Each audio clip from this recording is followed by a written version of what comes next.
Today we affirm the growing strategic relationship between the United States and the African continent. We continue the long-standing partnership between the United States and Kenya. President Kibaki's election last December showed Kenyans and Africans and people throughout the world the power of the ballot and the benefits of peaceful democratic change. The President won a mandate for reform, and he is moving ahead with an ambitious agenda, redrafting Kenya's constitution, liberalizing its economy, fighting corruption, and investing in education and health care. With these steps, Kenya will attract investment, strengthen its role in the world, and improve the lives of its people. Success will take time, and progress may sometimes seem uneven. Yet the benefits of democracy and freedom and investment in people are certain, and they are lasting. Today, the President and I discussed our alliance in the war on terror. In Nairobi and Mombasa and beyond, terrorists have made Kenya a battleground. The President affirmed the fact that the Kenyan people refuse to live in fear. Kenyan security forces have disrupted terror operations. They've arrested suspected terrorists. Earlier this year, I announced a $100 million counterterrorism initiative to provide East Africa with training, equipment, and assistance to strengthen the security of those nations in East Africa. Kenya is our key partner in this initiative, and its government clearly has the will to fight terror. And my government will continue to give them the help they need to do so. The President and I also discuss efforts to achieve peace in Sudan, an effort in which Kenya plays the leading role. Two able envoys, General Shimbayo, Senator John Danforth, have helped bring Africa's longest running civil war to very close to a peaceful end. America will stay engaged in this effort. Appreciate your efforts, Mr. President. Yet only the North and South can arrive at a just and comprehensive peace, and I urge them to do so quickly. Somalia will continue to work with Kenya to bring unity and reconciliation to a badly divided land. The establishment of an effective representative government in Somalia will help stabilize the region and dispel the hopelessness that feeds terror. President Kibaki and I share a deep commitment to waging a broad, effective effort against the AIDS virus, which afflicts nearly 30 million people on the African continent. In Kenya alone, some 1 million children have been orphaned due to AIDS. Fully support the President's declaration of total war, his words, on this disease, and I'm proud to stand with him. The United States is Kenya's largest bilateral donor in the fight against AIDS. Our support will grow under my emergency plan for AIDS relief, which is a firm commitment to spend $15 billion over 5 years to turning the tide against this disease. Mr. President, America also stands with you in your work of modernizing the Kenyan economy, rewarding the enterprise of your people. Trade and growth are the only sure ways to lift people and nations out of poverty. I'm committed to keeping America's markets open to African goods and to increasing commercial ties with African nations. Kenya is one of America's most important economic partners in Africa. American investment in Kenya totals more than $285 million, and trade between our two countries tops $400 million per year.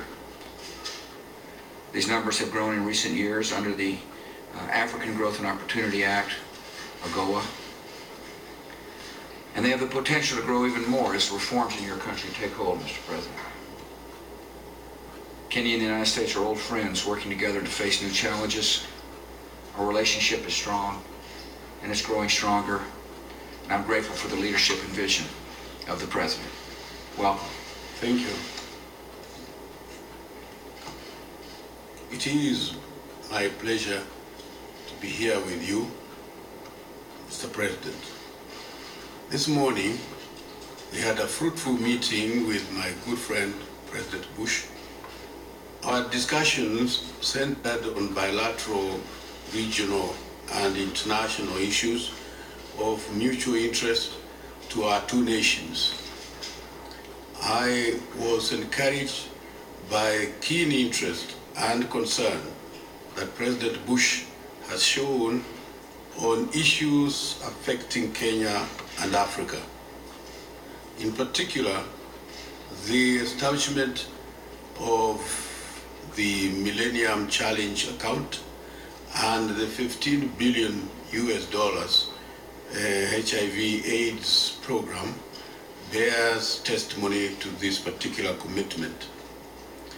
We reaffirm our mutual desire to further deepen our cooperation for the benefit of our two countries.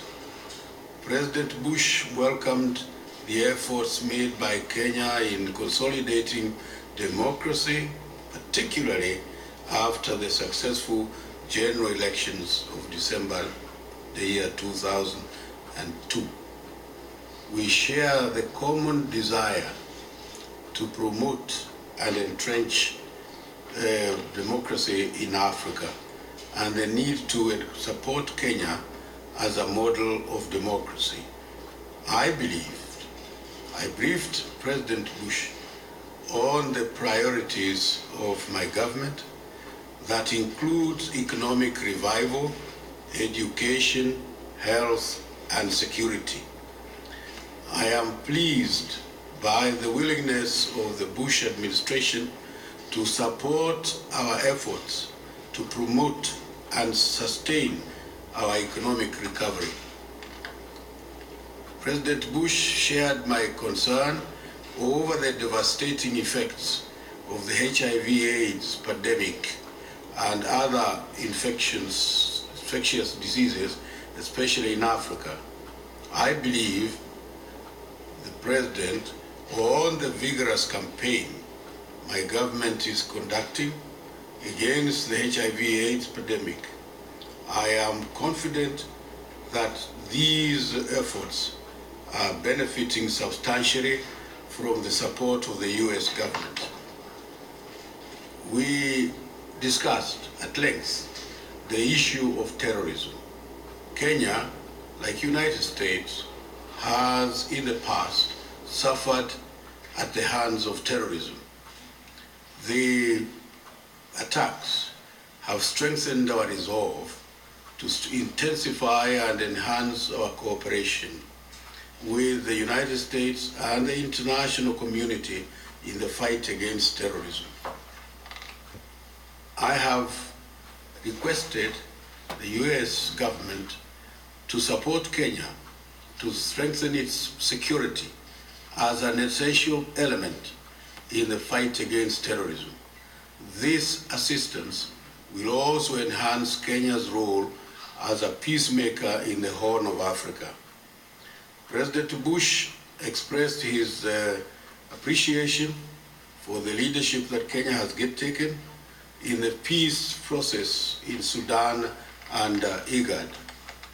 We note with satisfaction the historic signing of an agreement on the 25th of September 2003 in Naivasha, Kenya, to address the transitional security arrangements